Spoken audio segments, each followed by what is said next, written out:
Well, hello. It's the Place Pictures. I am Avraham Yehuda, and I don't know who this guy is. I met him the other day. I'm not going to say where, and he followed me home, and it got really, really weird. Okay. Oh. And all of a sudden, but it turns out he's an awesome dude. He likes film. So I was like, you know what, buddy? Let's make a podcast. Sounds pretty good. And he agreed. I was like, hey, let's do it. What's your name again? My name's Dylan Herin-Soule. Oh. Rolls right off the tongue. Just rolls right off the tongue. Better than Avraham Yehuda, right? Yeah. Oh, yeah. We got weird names. What are you trying to say? Get used to it. What are you trying to say? I'm saying we got weird names. So we are filmmakers in Austin, Texas, and we have a production company called A Place Pictures. And this is our YouTube channel for you to get to know who we are as filmmakers. We are doing something that is completely original. No one has ever done this ever except for us. I'm completely kidding. Of course they have. But if you could smash the like button and everything, if you like what you hear, but what we do, if you could hit the like button, because what you are going to encounter in the future are videos, that's obvious, our short films, film reviews, and mainly our podcast, which is what we are doing today, where we talk about a plethora of things. Right, Dylan? That is correct. Well, tell you what, we've got segments. Mm-hmm. Are you excited? Yeah. We got some segments. We got a new segment that we haven't had before. Mm-hmm. This is an exclusive for the video podcast. It's called It's called Movie News. Movie News. Very interesting. It's all about news with the movies. Who knew that movies had news? Yeah. I don't know. Who did know? No, I guess they got news, right? They got news. So what have you heard interesting lately?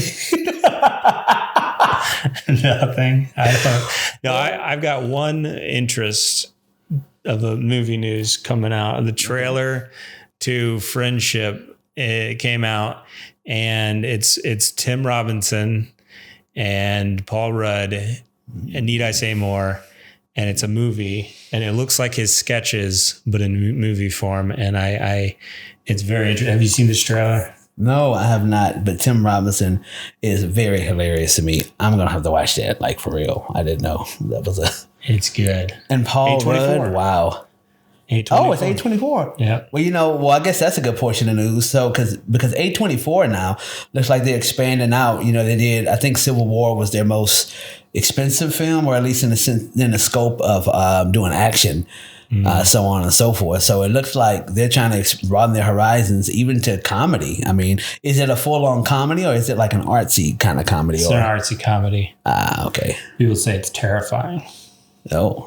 A terrifying artsy comedy. Yeah. That sounds like Tim Robinson to me. Yeah. Yeah, that sounds right on to what he does. Yeah, I'm very curious with the trailer and to see what it's going to be about. But it looks like it's going to be pretty unhinged. Oh, wow. and I saw Conor O'Malley. It was in the trailer, so he's in the movie. Oh, nice. Yeah. Nice. Okay. You know him. Yeah. And I know that name rings a bell when you said that. He's insane. He's hilarious though. And he's a comedy writer and actor, and he makes YouTube videos that are like the most insane things you could see. And they're hilarious and disturbing, and he's like the one to watch as far as new emerging artists. He makes like full on like shorts, but like long shorts. And he did a feature film, and he just released it on his YouTube page. But yeah, he's interesting. I think the thing that in movie news, the thing that I saw that I was pretty excited about is that, so Darren Aronofsky has 2 films coming up. One is called Caught Stealing, And it has Matt Smith from House of the Dragon in it. And it also has, I guess it's a bunch of actors, actually. And it's going to be set in New York City.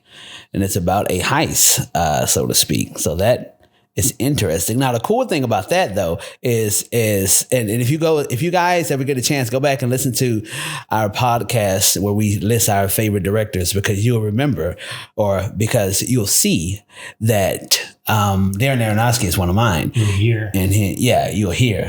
You won't see. This is the first time you're seeing. Oh, that's deep. Now they see. Now they see. And once they heard, but now you'll see. Anyway, but yeah, so you'll hear that Darren Aronofsky is one of my favorite directors, and so he has like 2 films coming up, and it looks like Caught Stealing is one he's doing that is. It seems like he got hired for it. I don't know if he actually did, which is funny. It's interesting to me because like throughout his career, there are like a lot of movies that he was gonna do and ended up backing out that he was hired to do, because I think they were in talks of him doing that first Wolverine origin story movie. He was gonna direct that. I forgot remember about that. Yeah, man, that would have been crazy. Yeah, I know, right? I know. Imagine. And then there was another one that he was gonna direct at some point, but. So are they haven't shot it, or you said? So this particular one I'm talking about, Caught Stealing, no, they shot it actually. They've already got footage for it. They got pictures for it on IMDb and everything. So I'm pretty excited. Like Matt Smith has this huge like mohawk. And imagine him, is David from House of the Dragon. So with a huge mohawk, I'm already intrigued. And it's Darren Aronofsky. And then he has another film that's going to be coming out later, which I could tell based on the description of it, which is incredibly small, that it's going to be a more personal film. So those are a couple of the things that I'm pretty excited about. And then, I'm pretty sure all of us are excited about the new, Minecraft movie, right? I'm going to be there first thing in the morning. Yeah, whenever you remember back in the day, when people used to, sleep at theaters? I remember when Star Wars came out, when Phantom Menace came out, and I was in art school at the time, and we had a buddy who slept at the theater overnight to secure the line for us. That's wild. Nobody does that stuff now. No. But that was crazy, man. That's awesome. I miss those times. Y'all remember that? That was some good stuff. I remember that with video games. Releases of Halo and Halo 2, and people camp out to get it, and GameStop, when GameStop was a thing. Yeah, it still is a thing, but I don't see anybody. Yeah, not as much of a thing. Nah, nobody's camping out anymore. No, man. Then the same thing with other industries, right? Because people used to camp out for I think Levi's may have even camped out for some Jordan shoes before. Really? Something big releases. Yeah. Yeah. Consumption in America. Yeah. I don't see any downside to it. So that's the movie news of the week. Yeah, so that's I guess that's some of the most fascinating stuff. Is it okay to talk about the Oscars? Sure. Okay. Why not? Because I remember before you did what it did do with the Oscars. Yeah. Well, look, you can talk about the Oscars, but I'm not going to contribute to it. So go ahead and talk about the Oscars all you want, man. I don't care about those things. You won't see me at the Oscars. So go ahead. What do you got about the Oscar? Did it already happen? I'm a little nervous now. Now I demand you must. Because I'm in the vicinity to where you could I'm not backhand me because you did it before. So I said never again. I said I'd never again. Thank you. Yeah, I'm glad. Thank you. That's the old me. I guess I didn't really have anything to say about that.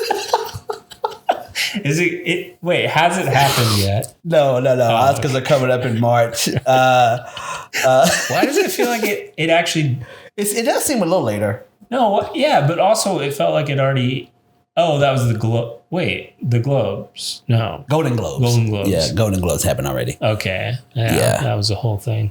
Yeah, I guess if you guys want to know who my Oscar picks are, you can just look at our last list, actually. The video we did last, our top 5 films for 2004. The list is there. But yeah, I mean, the Oscars, it's actually... So, okay, quick discussion about the Oscars, right? Yeah. Like, I know the Oscars are kind of getting lame, and people pull strings and people, like pay people. And sometimes it's not really legitimate. You know what I mean? Films win, people have agendas. But one of the things that I do like about something like the Oscars is that it sort of gives us a line of a standard to kind of judge particular things by. I'm not saying it's always a reliable standard, but it is a standard that we have, and it does sort of depress me to see. I won't use the word depress, but it is unfortunate to see how nowadays that standard just gets sort of smudged and moved around and everything. But I gotta be honest though, nowadays when I do see a particular film nominated that I liked, I'm like, oh, cool. So that's how I feel about the Oscars. Please don't slap me, Dylan. Oh man, I am holding back so hard right now. So Golden Globes, do you not? Oh, so no, same thing. Like it's the same thing. Same thing. Yeah. What is the difference these days? Golden Globes what is the difference? Well, I guess I don't know like the deep dive of that, but I know essentially that the Golden Globes are different, meaning that like literally the categories are different.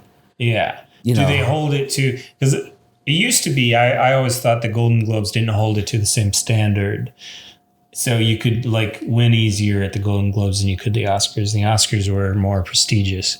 But nowadays it's like, I just, to me, it doesn't really matter, but they're all the same. But there was like something, it's to me, the Oscars are more prestigious and sought after than like, if you win an Oscar, that's like amazing for your career or whatever versus Globes or, in my mind, Globes are kind of more the movies that I would pick versus the Oscars are more like safe movies that everyone has to like, and not meaning they're not good, but they're, I think, safer. You wouldn't see like super independent film. Although maybe there was that Nomad movie there. I'm sure there is. Yeah, the Golden Globes have, their categories are pretty different from the Oscars. I mean, I guess not wildly different, but they're different enough for them to be a different award-winning ceremony, so to speak. Because I think within the Golden Globes, I think you also have like tragedy and comedy and stuff like that, if I'm not mistaken. How much time? Oh, we're good. We're 15 minutes. 15 minutes in, okay. Yeah, that's something I guess that's still cool about the Oscars, and I'm probably going to watch it. Even though I've been frustrated for years, I probably am going to watch them. That's something I kind of grew up with, I guess. Well, I mean, I guess I don't have to watch it. That's the thing about nowadays. You don't have to watch anything when it comes on. You can just watch it later. You just watch the highlights on YouTube. Yeah, like I did the Super Bowl. It was satisfying. So you seen that? Yeah, you didn't watch the whole Super Bowl, but just no. Remember, I was I'm also a musician, also, and I was playing that night. It was really, really fun. Nice. Mm-hmm. Hey, that beats it. I have no interest in sports, but I did watch the Kendrick Lamar halftime show. Oh, that was okay. Good. Yeah, I watched it afterwards. Yeah, I thought it was pretty cool. I thought it was I like, the thing about Kendrick Lamar as an artist, I'm not a huge Kendrick Lamar fan, but one of the things I respect about him is that he is an artist. He isn't just a hip hop star. He actually is an artist at heart. And you can definitely tell that with that Kendrick Lamar Super Bowl show now. But to me, I don't know, Dylan, like you got to go back and watch it. But one of my favorite Super Bowl halftime shows is 2007 Prince. when it starts raining while he did Purple Rain. Really? That was pretty exciting to me. That's cool. Yeah, it's pretty cool. I think they have like I think Mojo has like a list of like the best Super Bowl performances. Yeah. And I want to say somebody told me that was number one. I didn't even know that. But that's one of my favorite. Yeah. Yeah, that's cool. Yeah, there's always some cool thing going on at the halftime show. That's always fun. Yeah, I really like the whole thing with Kendrick Lamar. I had never really ever heard his music. And then after that, I was like, let me look up his stuff on Spotify. In the past 2 days, I've been listening to his stuff. And I like that whole thing about, you can tell he's an artist. Mm-hmm. So his lyrics are pretty cool. And yeah, I like it. I like it. Good old Kendrick Lamar, Super Bowl, Oscars, and Darren Aronofsky for our movie news. That's it. Movie news. It's movie thingy of the weeky. Okay. Yeah, we came up with that name. We came up with that name. That was us. That's great. Original. It's great. We copyrighted it. You cannot get it. You can't. I know you want it. You want it. But say, you can't take it. That's a clever play on words there. It's not even a play on words. It's just it's messing with words in fun ways and rhyming them. Just open my mouth and out it came, right? Out it came from both of us. We both said it at the same time, actually. And then we knew then when we both said it simultaneously at the same time out of nowhere, we had to put it on the podcast. We said that must be it. It must be. God's good, man. God's good. Oh yeah. Oh yeah. So this week movie thingy of the weeky is what is I'm gonna mess this up big time already. I already know it. What is an IP that you would want to create a franchise of that either isn't already, or you would reboot it and make a whole franchise from it? That's a good question. I mean, that's actually a pretty relevant question, I'd say, because we're in the days of remakes, right? So this is fun to talk about. Yeah. The one that comes to my mind is, I don't know yet if I would make this a TV show or just a franchise TV show or just a film franchise yet. But there is a movie that came out in the 80s that is about a black karate master. And some of you may know what it's called. And it is called The Last Dragon. And in The Last Dragon, it stars a character who's called Bruce Leroy. And he is in Harlem and he is in the hood. However, he is a karate master. But unfortunately, in this hood, there's also another karate master.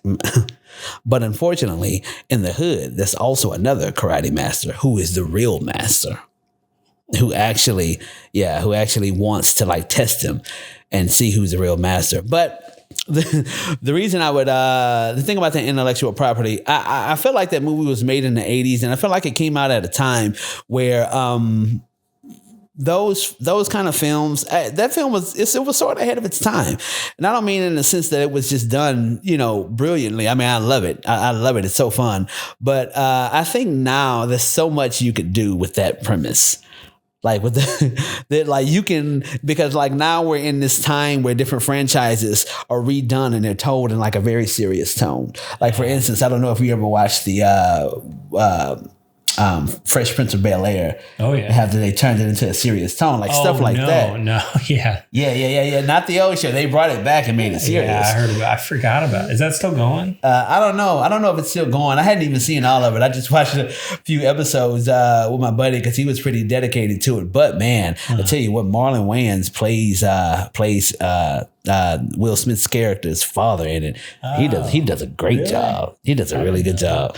Yeah, but anyway, so since movies are done like that, or since certain IPs have done like that now, I would like to do that for The Last Dragon, because I feel like if you were to bring a serious tone to that, because the other one it's like comedic, it's a little lighthearted. It does get a little bit serious, but it's pretty much lighthearted. But I feel like there's so many fun things you could do with it nowadays. Like you can go completely dramatic and serious and like talk about like this underworld of Harlem, you know what I mean? And talk about how it's like crime ridden. And one of the things that makes Bruce Leroy's character, first of all, that's hilarious that his name is Bruce Leroy. His name is Leroy, and that's what his family calls him. But he calls himself Bruce Leroy because he's the kung fu master that's inspired by Bruce Lee. But the awesome thing is you can like kind of weigh in more so on the fact that like in this Harlem underworld, you have this weird black kid that wants to be a karate master that nobody takes seriously.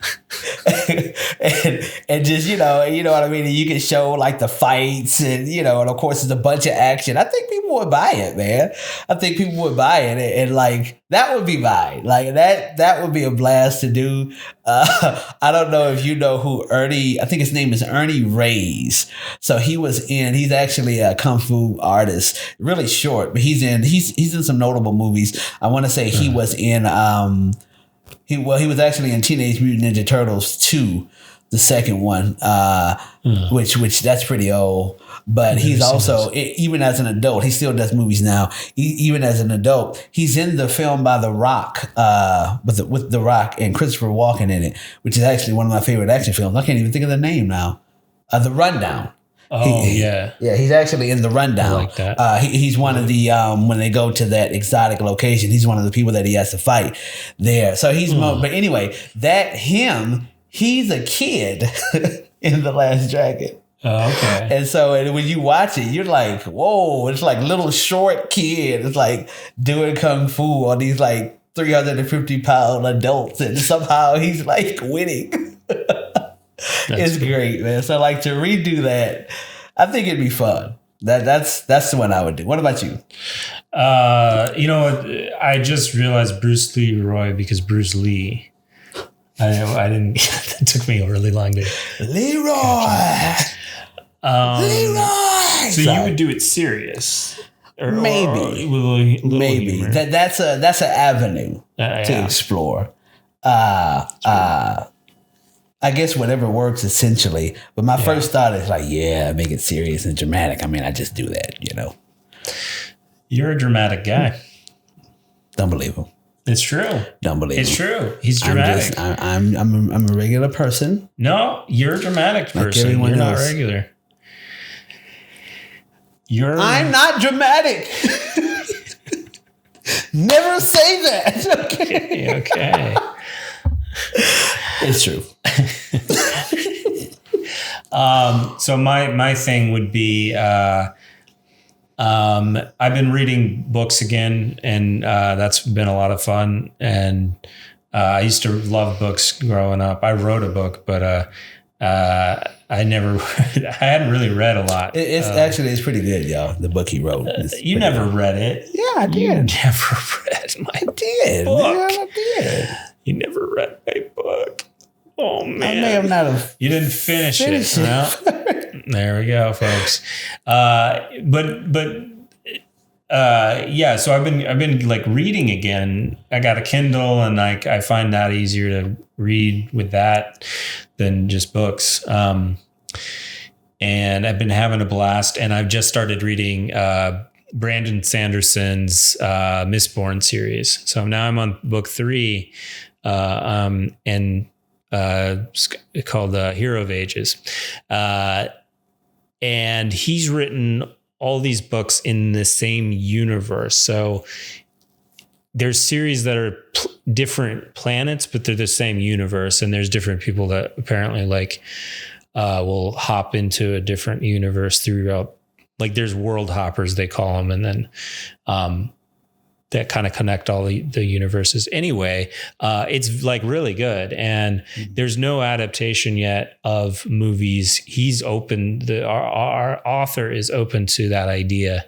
But the book is like, It's basically like there's an evil ruler, and the first book is all about like a group of thieves who are supposed to overthrow that ruler and set people free.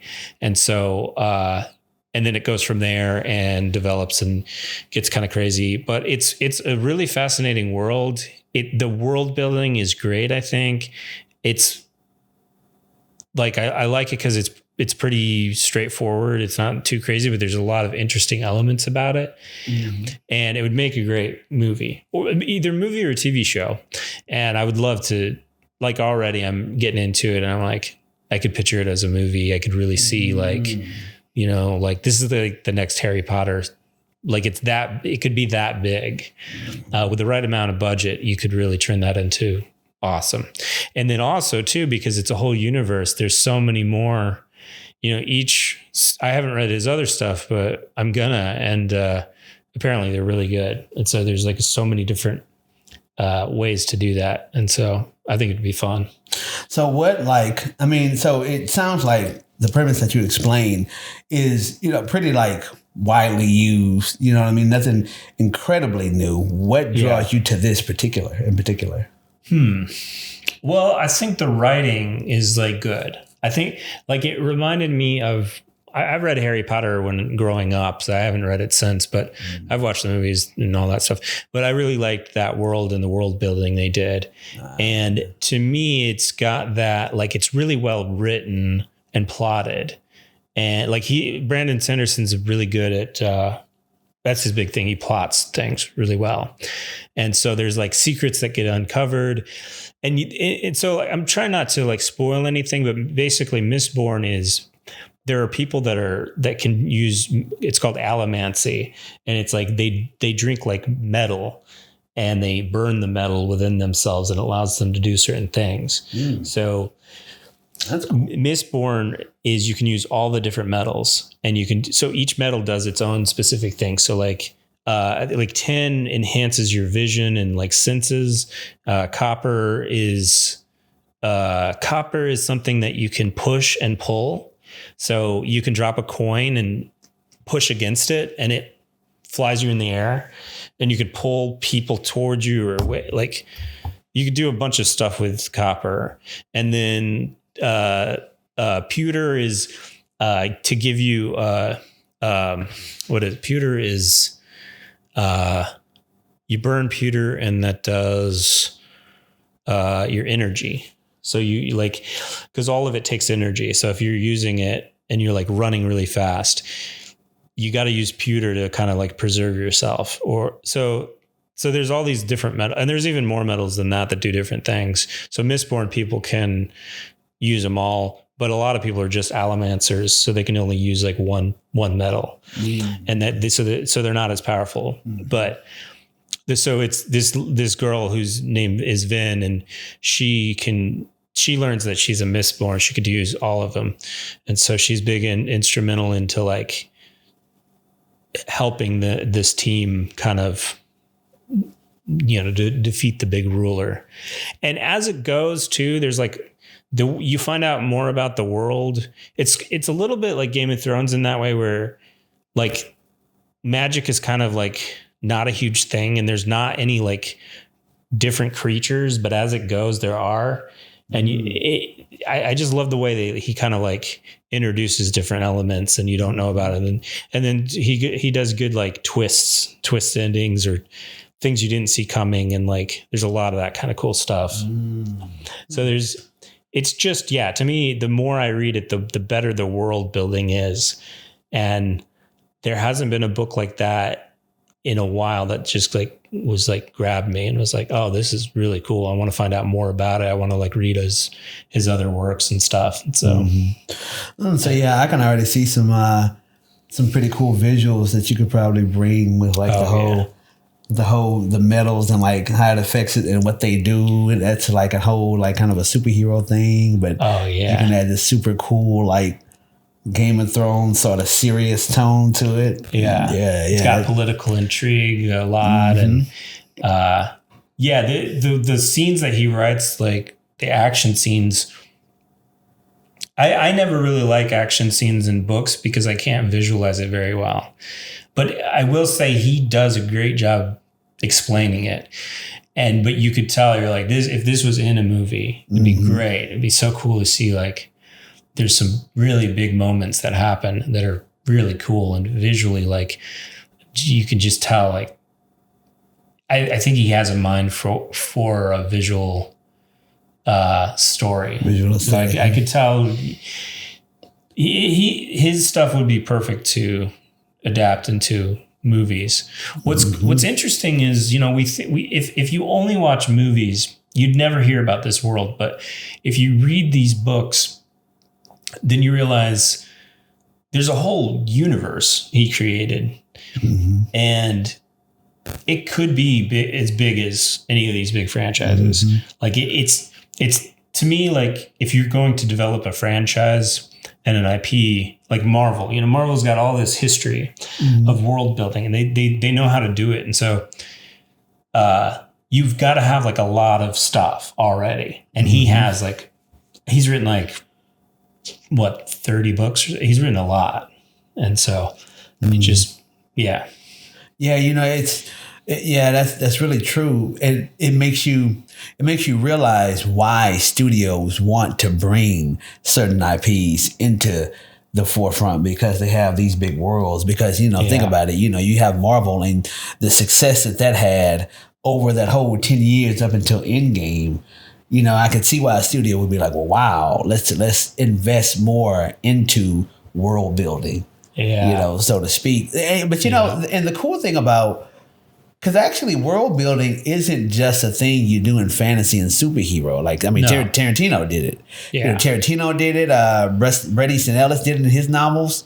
You know, even though the world may not be enormous, but it is still connecting characters in different stories, like across the way. And the cool thing about that is that if you could really pull that off, like this, it's almost like you're starting the excitement of the story over again when you create the world, because you're introducing this set of characters, and now you're introducing this set of characters. And then after that, you think after they come to some kind of resolution in their conflict and in their story, you think it's over, but then that creates another one.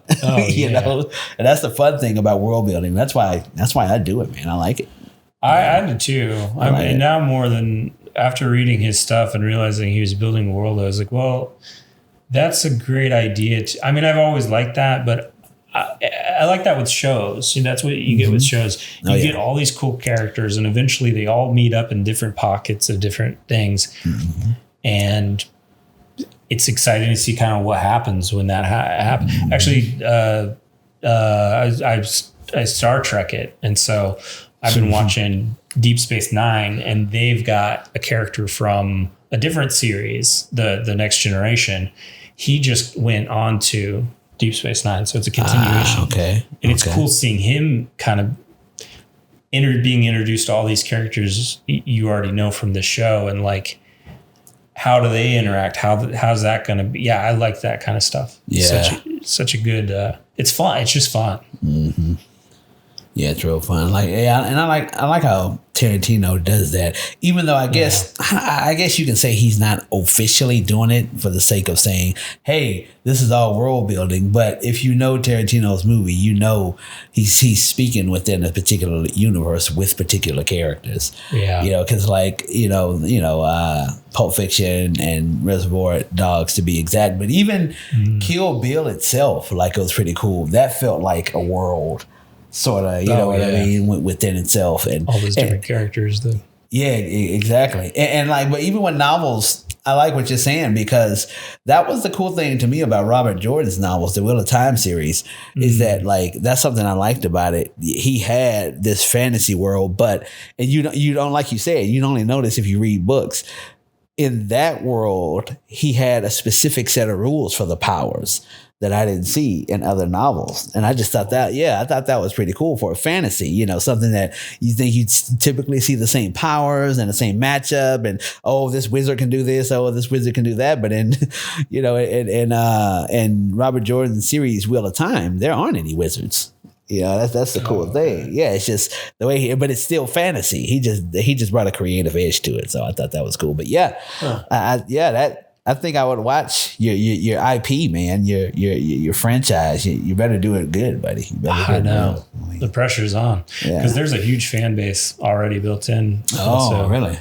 Yeah. Okay. So I would not want to mess it up. Yeah, because if I would have messed up Bruce Leroy 2 or The Last Dragon 2, I think some people would want to, because that's like a black cult classic, man. Like that movie is, and it's funny. I was watching it recently with my nephews here, and they were like, "This movie is cheesy." I was like. So it is, but it's Bruce Leroy, man. In The Last Dragon, I gotta say this before we move on. Right, it's so funny because the villain in that movie, he's like something's wrong with him. Like he's like feeling himself way too much. There's a scene at the end, Dylan, where he goes, his name is Show Enough. Right, okay. Show Enough is his name, and that's just hilarious in itself. But he goes, now when I say, "Who's the master?" you say, "Show Enough."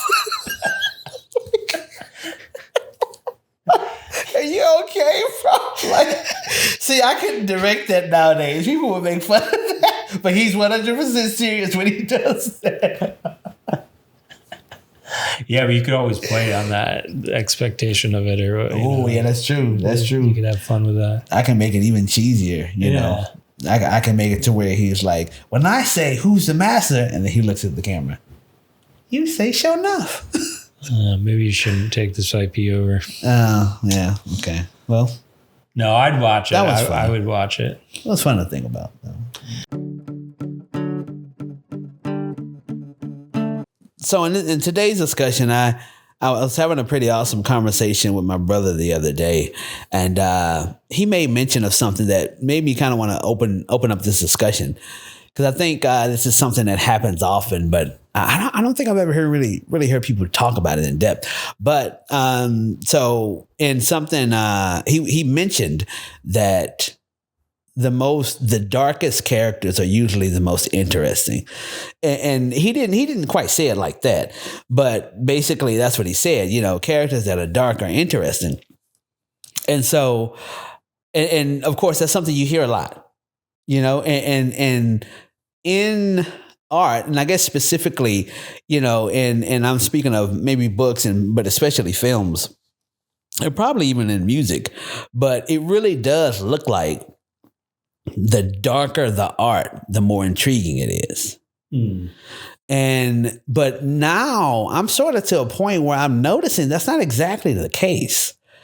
And there's a lot of intrigue in characters or in art that is really good and uplifting. I think it's just left to the person that is telling the story. And so that's, I guess that's the discussion I kind of want to open up. You know, does art always have to be dark in order to be effective? Or can you have goodness, hope, light, you know, redemption, all of these like awesome things in our humanity and still be just as much of a gut punch of an experience as something dark? Like, what do you think about that? I think it's difficult to do, but like it would be because I'm working very early stages of like a universe where that's the case, where it's after evil has been defeated and it's like good times. So people are rebuilding the world and everything's good. Is this it's the fantasy? The fantasy, yeah. Awesome. RPG, awesome. And then it's a book. Now I'm writing it's going to be a book series. Yeah. So that's the whole thing. And that's the question I've been kind of trying to find out is how do you do that? How do you make it interesting if there's not a huge conflict? And how do you still make that interesting? Because they always say like writers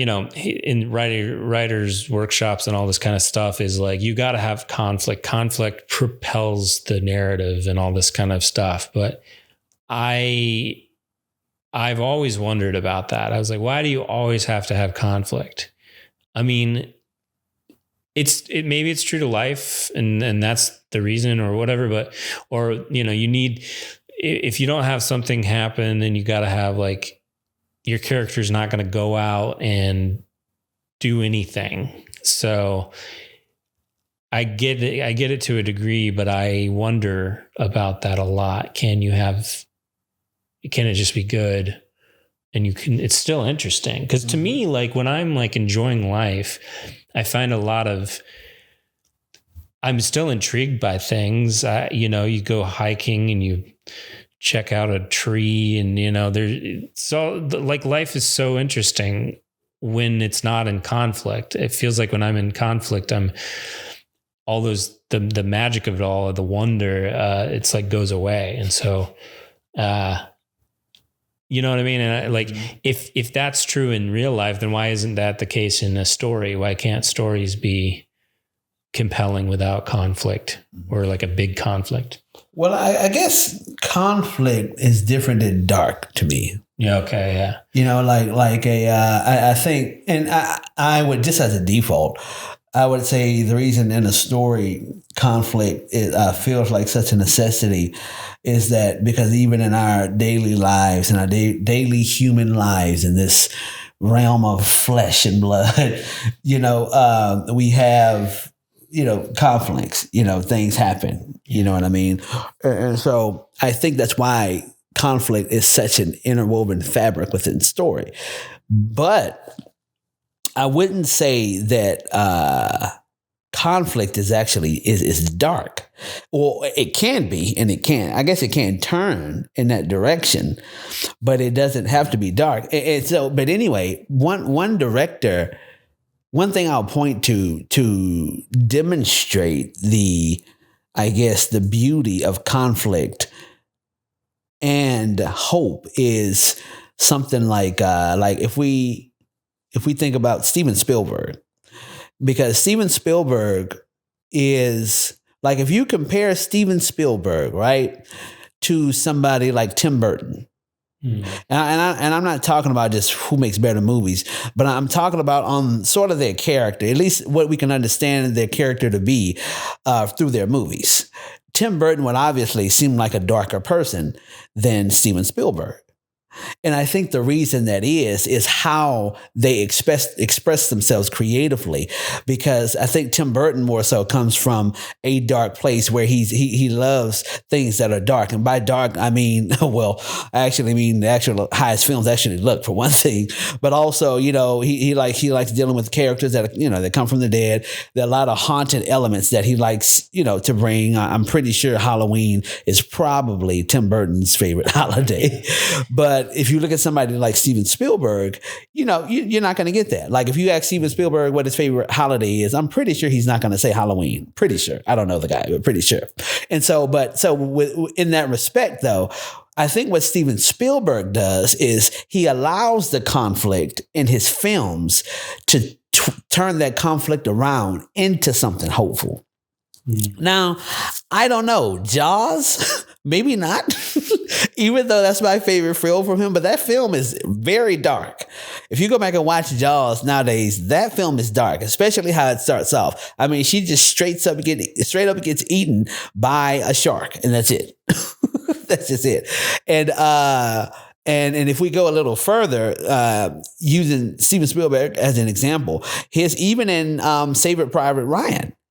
Oh, yeah. Like very brutal film about being in the army. But to me, it's not dark, and by the time that film ends, there is a hope that we have in it. And in that, to me, what's more intriguing is the hope that we eventually came to in comparison to the I guess you want to say darkness or the brutality of the war. And so that's kind of what I'm saying. Like, what do you think?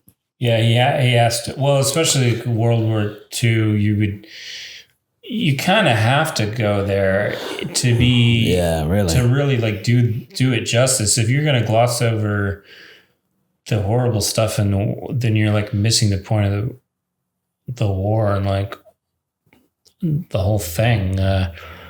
It'd be tough to make like a war movie without going there. But yeah, I mean, I with darkness and like, I like things that can talk about both, but not dive into the dark. You know, you can dive into the darkness, like you said, like with Tim Burton, and even Tim Burton. He's got some stuff going on, but he always has a humor about his stuff, which because he can't make it lighthearted. He totally right on that. There's all of his movies are kind of a comedy, right, for the most part, but especially his like original stuff is. I guess we should have, instead of Tim Burton, Ari Aster. Instead of Tim Burton, we should have probably used Ari Aster. That's more accurate. Yeah, that guy's dark. Yeah, because his stuff is just bleak, except for the Bill Was Afraid. Yeah, I mean that is bleak, but it's comedy as well. Okay. It's bleak. Okay. It's very bleak. Yeah, and you know the artsy stuff, people.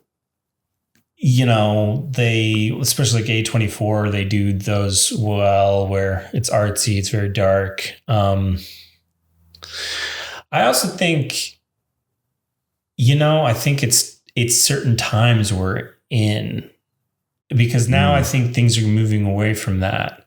Yeah. I think we were in a really dark place, and we moved through that. So an artist's job, like one of their jobs is like to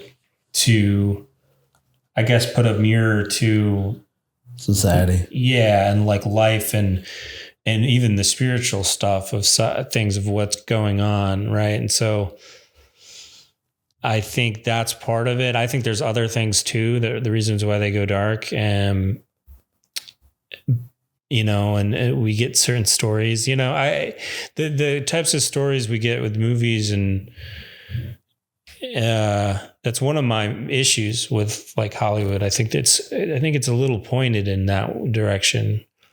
But then again, I mean, in a way, like even if it's pointed in that direction with Hollywood and a lot of their movies, they still can kind of see both sides of the picture.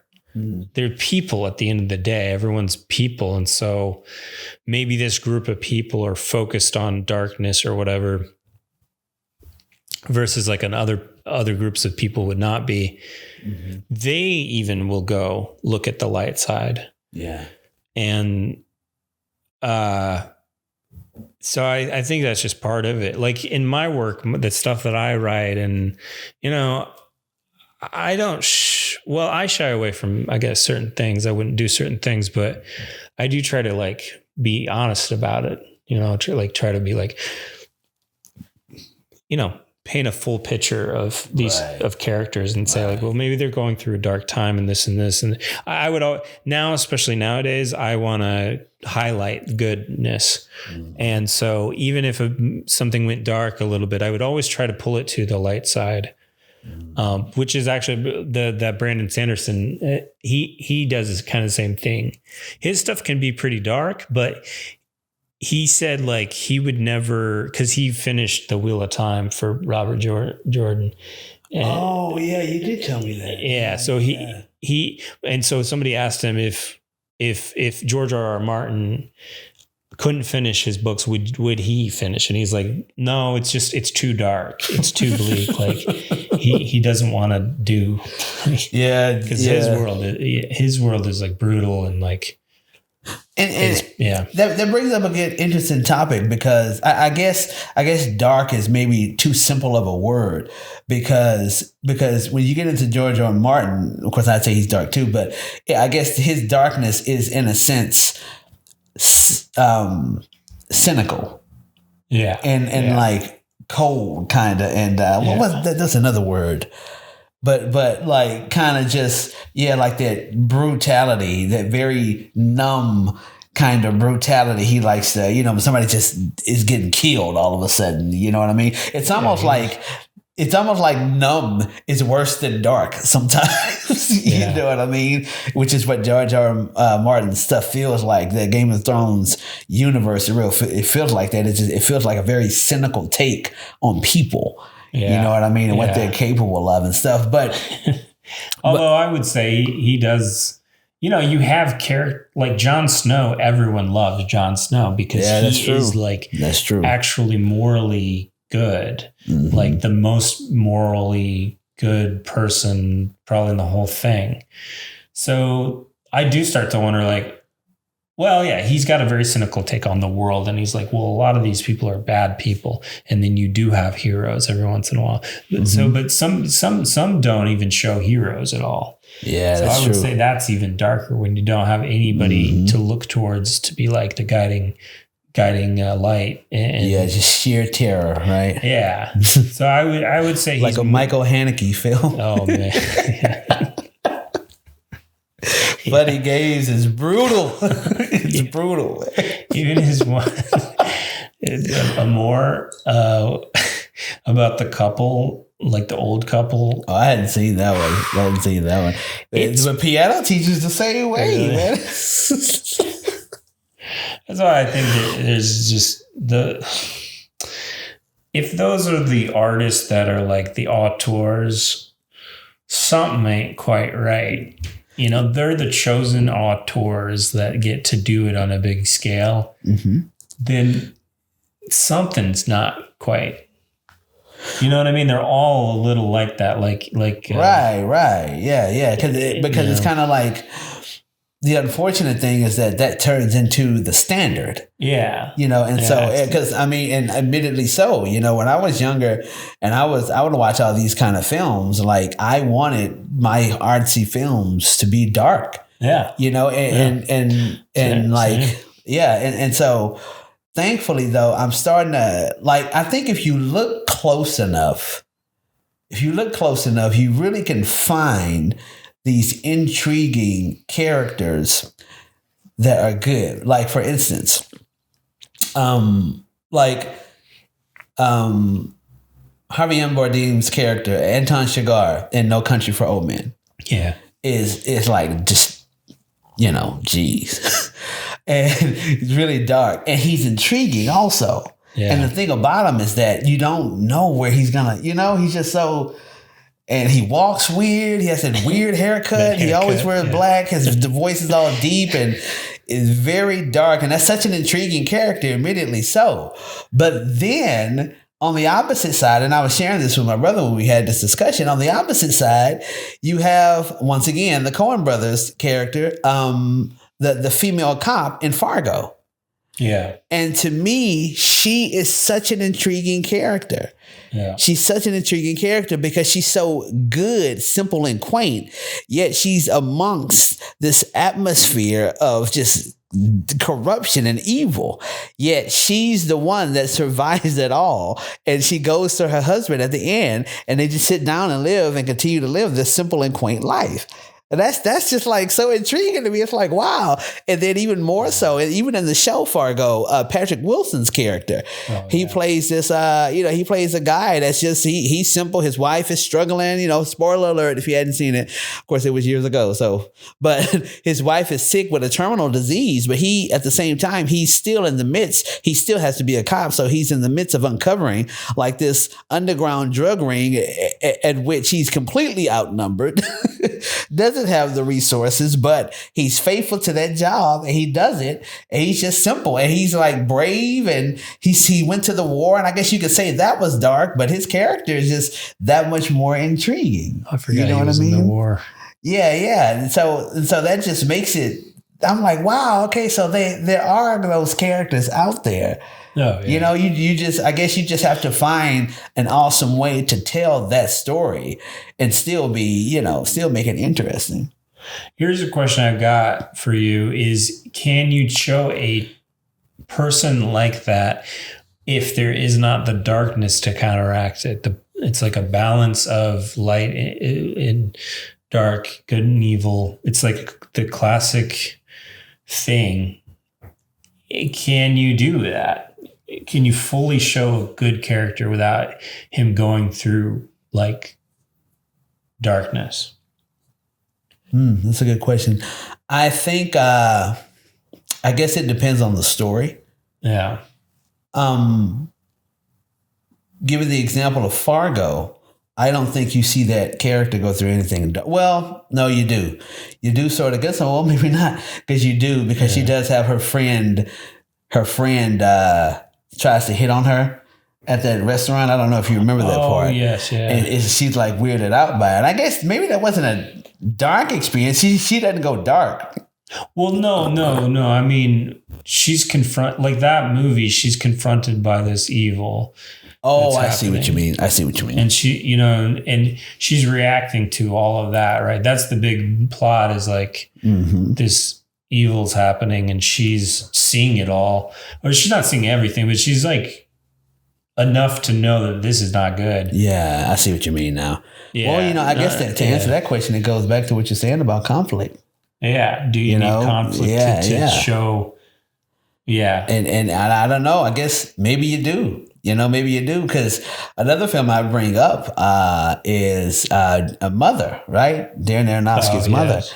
What's fascinating about that film is that obviously this is Darren Aronofsky. I don't think he's done anything that didn't go dark, but if you look at the character herself, Jennifer Lawrence's character, Mother, if you look at that character, she's completely innocent.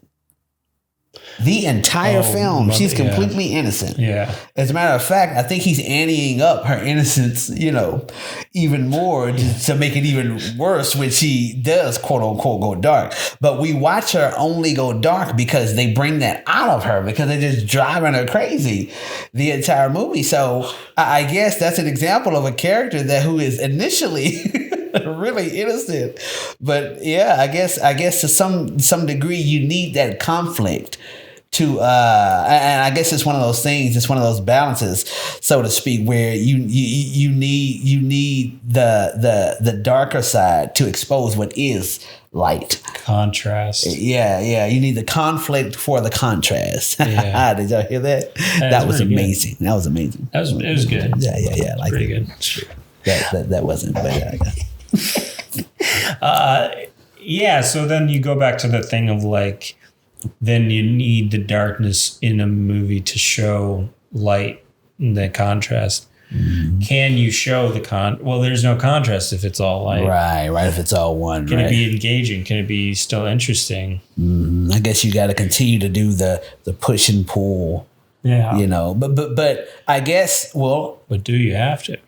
Well, I guess, depending on the artist, by the end, I guess it's more connected to what are they saying? You know what I mean? Yeah. How do they feel about it? What do they mean? Are they coming from a dark place, or because I definitely know the final message of the and when I say message, I'm not even saying, I'm saying like the symptomatic meaning, like the symptomatic message of it, not the implicit message of it, but like meaning. What are you saying without saying it? What are you saying that you don't know that you're saying as the artist? Yeah. And I definitely know that some of my short films have been dark because I was trying to bring you into a dark place that I was, and I didn't realize it at the time. Like my short film Breakup, which is actually on this channel, guys, if you want to go watch it, it's right down there. Just check it out. But I was going through somewhat of a breakup at the time, and I was like, hey, this is it. Watch this, guys. This is happening. And I didn't realize it at the time. I thought I was just making a cool artsy film. But turns out. Yeah. That's interesting that, like, I've been thinking about that more and more these days is, okay, so an artist has an outlet and they use their art to express their internal feelings. Mm-hmm. So the question would be, should they? Because I wrote a book, Pain and Repetition. It was about all the painful things that I've been through in my life. And I mean, it was a fictional account of all that kind of stuff. But I was going through a really dark time and I wrote that book. And so you could say I put out an energy that was negative by writing it. Now, I tried to balance the book because I didn't want to do that. I didn't want it to all be dark and then you read it and it says, oh yeah, life is horrible. Like, so I injected humor and by the end of it, I tried to find goodness by the end.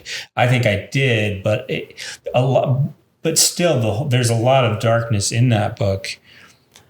One of the thoughts was like, well, I'm showing that life can be that dark, but there's hope in pockets and places. But at the end of the day, and same thing with yours, a person watching it now, are they taking on the darkness of that? And because maybe you write something in there that makes a lot of sense and you're doing that kind of like to show a contrast or this, it's interesting. You have two different point of views and you say like, here's darkness and that makes sense in this way. Here's light and that makes sense in this way.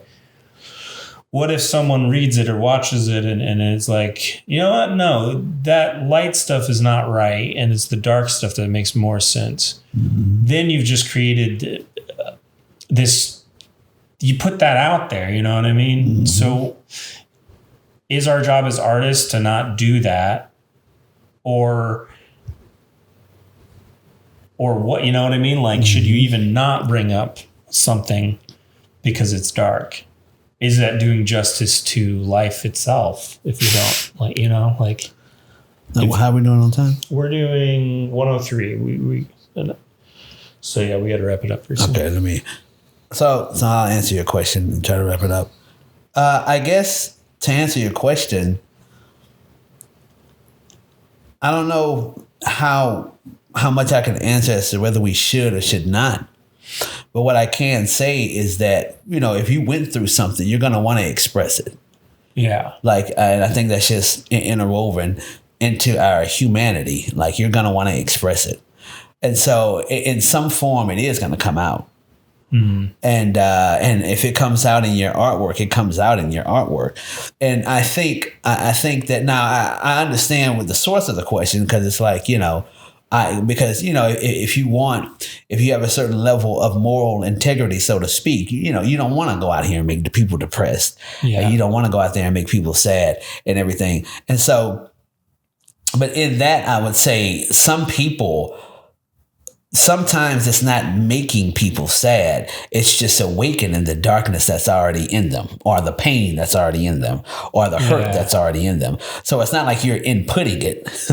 You're reminding them that you're having them confront it. Yeah. That's a good way to put it. Yeah. It's a part of awakening it to confront it, if that is possible. So that is a thing. And I think realistically, that is just something that you're gonna have, that you just have to deal with when it comes to crafting stories and stuff like that. Because once again, you are gonna have to put a conflict in there. I think the difference is, I think as far as comparing to an artist, I think the difference is the body of work. And if we look at your body of work, and like, for instance, if we look at Charlie Kaufman's body of work, it's pretty depressing, as a body of work. Yeah. You know what I mean? And so I think when it gets to that, that's when it's like, uh-oh, buddy. Well, it seems like somewhere you believe you just put it here on this earth to depress us. Yeah. And that's not quite actually, even though, and don't get me wrong, Charlie Kaufman is brilliant. Yeah. He really is. He's a brilliant artist, but just to use that as an example. But he's too depressing. I'd say now what I will say, and I want to say this real quick, is that a new thing that I've noticed is that sometimes dark isn't dark. Sometimes it's just mysterious. Sometimes things are just a mystery, I think. And I think that certain artists know how to tap into that. Speaking of David Lynch, certain artists know how to tap into that mystery. And I think if we could learn to create mystery, if we could learn to express not those things that just hurt us, but those things in our lives where we didn't know what the freak was going on, then that could bring like a level of mystery and beauty to life instead of just conflict, I guess, so to speak. Because I think that's a pretty cool thing, and that's something I'm exploring nowadays. Interesting. Thanks for coming to my TED Talk, guys. That's yeah, it's an interesting thing. Nowadays I think there's more, I put more responsibility on the art, and it's like, well, if you're going to put it out there and it's for mass consumption, then try to put it to like a positive thing, like give enough there that you can get your characters on the right side of life. And tricky stuff being an artist. A lot of responsibility. It is. And a lot of us artists are just like broken people, and that's why we do art. So it's weird to put responsibility of that on like broken people. But I think we are all healing as a people, as everyone's healing, right? Mm-hmm. And the more we heal, the more our art gets refined and goes towards the good. I think so anyway. Yeah, because I mean, sometimes you can have the happy ending story, like It's a Wonderful Life. I love that movie. I got him. That's a good, hopeful, beautiful ending. That guy, he's like, during that movie, he's like sad. He's going through it. Yeah, he's going to jump off a bridge. That movie, I saw it again. I sometimes will watch it every year. Sometimes I hadn't watched it for a while, but I watched it when I went to visit my parents. And again, it's just such a good movie, but like, that's a fascinating movie. It's so good, but yeah, we could talk. I could talk all day about that movie. Well, we are Place Pictures, and I guess that's it for this podcast. We're gonna see you guys later. We're probably gonna talk about this stuff offline, maybe, because we always talk about this stuff. Come into the comments. What are your thoughts on like all this kind of stuff? What do you think? Is there a line that we should not cross as artists? Or should we? Is it our job to talk about all aspects of humanity? Yeah, comment down below. Let us know, do you like your art to be depressing? Do you like it to be uplifting? Do you try to aim like right for the middle? Like what is it? Because those are intriguing questions that we like to hear the answers to. Yeah. All right. Well, it's been A Place podcast is produced by Avraham and Yehuda. Just start over.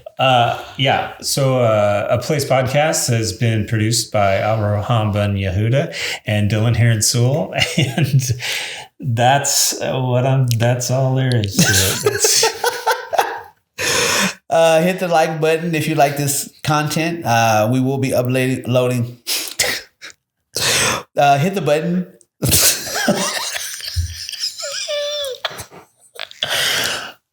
There's some buttons. Just hit them all.